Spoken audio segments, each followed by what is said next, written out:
મોરબી તાલુકાના જેપુર ગામે કન્યા કેળવણી મહોત્સવ સાથે શાળા પ્રવેશોત્સવ ઉજવવામાં આવ્યો। મોરબી તાલુકાના જેપુર ગામ ખાતે આજરોજ કન્યા કેળવણી મહોત્સવ તેમજ શાળા પ્રવેશોત્સવ અને આંગણવાડી પ્રવેશોત્સવ ઉજવવામાં આવ્યો હતો, જેમાં જેપુર પ્રાથમિક શાળા તેમજ આંગણવાડી સહિતના વિદ્યાર્થીઓ, વાલીઓ, શિક્ષકગણો તેમજ જિલ્લા અધિકારીની ટીમની વાત કરીએ તો જલ્પાબેન ત્રિવેદી, જિલ્લા મહિલા અને બાળ અધિકારી Morbi Chiragbhai Hadroja, BRC coordinator Morbi Vimalbhai Merja, CRC coordinator Chetanbhai Jakasaniya, CRC coordinator સહિત જેપુર પ્રાથમિક શાળાના આચાર્ય જ્યોત્સનાબેન સુરાણી, શિક્ષક નિર્મલાબેન આમલે, રેણુકાબેન માકસણા, દિનેશભાઈ ઘેટિયાની તેમજ આંગણવાડીના જાગૃતિબેન મનીષાબેનની અધ્યક્ષતામાં ઉત્કૃષ્ટ વિદ્યાર્થીઓને સન્માનિત કરાયા તેમજ વાલીઓ દ્વારા બાળકોને શૈક્ષણિક કીટો પણ આપવામાં આવી। શાળા તરફથી એવોર્ડ પણ આપવામાં આવ્યા। હિન્દ વૈભવ ન્યૂઝ સમાચાર તરફથી શાળા અને આંગણવાડીના વિદ્યાર્થીઓને શિક્ષણ કીટ આપવામાં આવી।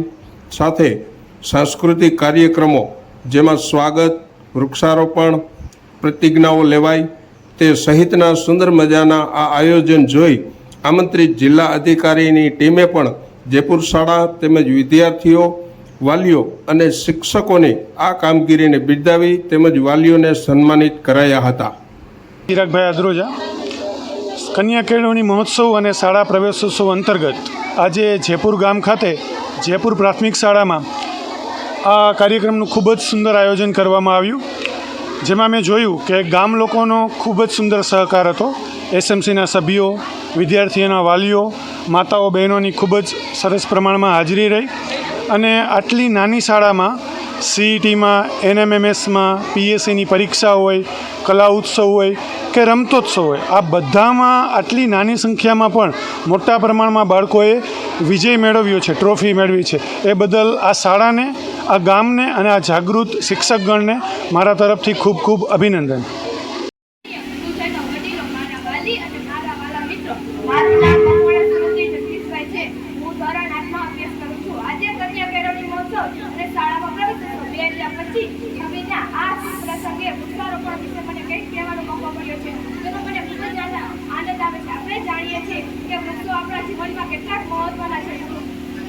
વૃક્ષો ઓક્સિજન આપે છે, જે શ્વાસ લેવા માટે ખૂબ જ જરૂરી હોય છે। વૃક્ષો વરસાદ લાવવામાં મદદ કરે છે અને જમીનનું ધોવાણ અટકાવે છે, વાતાવરણને પણ ઠંડુ રાખે છે।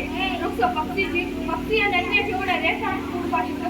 કે વૃક્ષો વગર તો પૃથ્વી જીવન શક્ય નથી। આજે આપણે જોઈ રહ્યા છે કે વૃક્ષો કપાઈ રહ્યા છે તો જંગલ ઓછા થઈ રહ્યા છે, તેના કારણે પર્યાવરણના ઘણા ફેરફાર આવી રહ્યા છે, જેમ કે ગરમી વધવી, વરસાદનો સમૂહ અને પ્રદૂષણ વધવું। આ બધું આપણા સ્વાસ્થ્ય અને ભવિષ્ય માટે સારું નથી।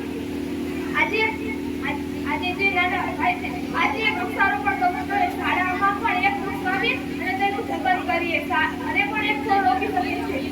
માત્ર એક જ છોડ રોપવો એટલો નથી, પણ તેનું નિયમિત ધ્યાન રાખવું જોઈએ, તેનું પાણી આપવું જોઈએ અને તેનું મોટું કરવું જોઈએ। આજે નાના ભાઈઓ શાળામાં પ્રવેશ કરી રહ્યા છે, તેમને પણ આપણે વૃક્ષોનું મહત્વ સમજાવવું જોઈએ। મારું નામ મોટી અધિકારી હરજીવનભાઈ છે। હું ધોરણ 7માં અભ્યાસ કરું છું। આજે કન્યા કેળવણી મહોત્સવ અને શાળા પ્રવેશ મહોત્સવ 2025-26ના આ શુભ પ્રસંગે મને વ્યસન મુક્તિ વિશે કંઈ કહેવાનો મોકો મળ્યો છે, જેનો મને ખૂબ જ આનંદ છે। આપણે જાણીએ છીએ કે વ્યસનની એક એવી બુરી આદત છે જે આપણા જીવનને બરબાદ કરી નાખે છે। તમાકુ, દારૂ, ગુટખા, સિગરેટ જે આપણા શરીરને અંદરથી ખોખલું કરી નાખે છે। તેનાથી આપણા ફેફસા, હૃદય અને લીવરને ગંભીર નુકસાન થાય છે। વ્યસન કરનાર વ્યક્તિ માત્ર પોતાને જ નહીં પણ પોતાના પરિવાર અને સમાજને પણ નુકસાન પહોંચાડે છે। આજે નાના બાળકો પણ આ વ્યસનનો શિકાર બની રહ્યા છે, જે ખૂબ જ દુઃખ બાબત છે। આપણે સૌએ ભેગા મળીને આ બધીને દૂર કરવી પડશે। આપણે શાળામાં તો વ્યસન મુક્તિ વિશે જાગૃતિ ફેલાવીએ છીએ, આપણા મિત્રોને પણ સમજાવીએ કે વ્યસનથી દૂર રહેવું કેટલું જરૂરી છે। દીકરીઓને ભણાવે, એક શિક્ષિત દીકરી પોતાના પરિવાર અને સમાજમાં વ્યસન મુક્તિનો સંદેશ પહોંચાડી શકે છે, જે પોતાના ભાઈઓ, પિતા અને પતિને વ્યસન મુક્તિથી દૂર રહેવા સમજાવી શકે છે। નારી શક્તિ એ સમાજમાં સકારાત્મક પરિવર્તન લાવી શકે છે।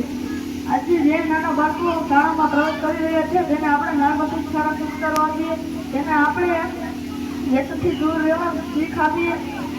આજે આપણે સૌએ પ્રતિજ્ઞા લઈએ કે આપણે પોતે ત્યારે વ્યસન નહીં કરી અને બીજાને પણ વ્યસનથી દૂર રહેવા પ્રેરણા આપીશું. રસ્તો પસાર કરીશ. હું હંમેશા ઝીબ્રા ક્રોસિંગ પરથી જ રસ્તો પસાર કરીશ. બાઇક કે સ્કૂટર પર બેસીશ ત્યારે હેલ્મેટ જરૂરથી પહેરીશ. બાઇક કે સ્કૂટર પર બેસીશ ત્યારે હેલ્મેટ જરૂરથી પહેરીશ. ડ્રાઇવિંગ લાયસન્સ વગર ક્યારેય વાહન ચલાવીશ નહીં.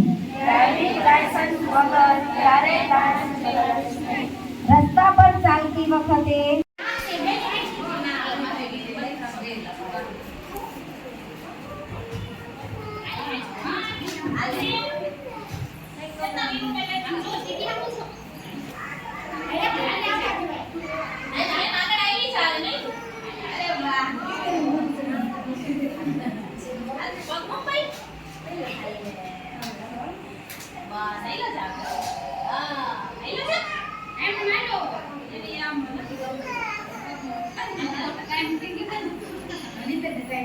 યાકુબ